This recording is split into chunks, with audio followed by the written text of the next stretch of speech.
Памела разкрива как една случайна среща с стара жена в Канада промени завинаги грижата й за косата, като тинейджърка.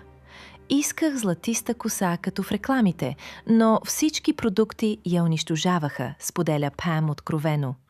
Като 16-годишна в Канада харчила цялата си работна заплата за скъпи шампуани за обем от $40, огромна сума за тинейджър. Маски и серуми, които обещаваха чудеса.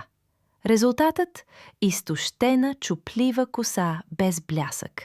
На 17-та годишна стара канадка й показала авокадо, плюс кокосово масло, плюс яйчен жълтък. Древна формула за коса.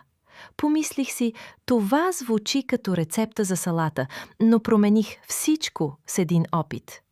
Косата стана копринена за 2 седмици.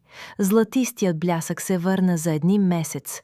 Спря скъпите продукти.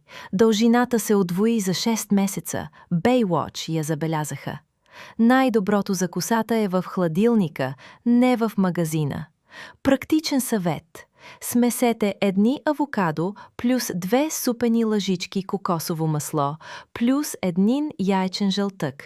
Нанесете върху мократа коса, оставете 30 минути под шапчица и сплъкнете добре. Веднъж седмично.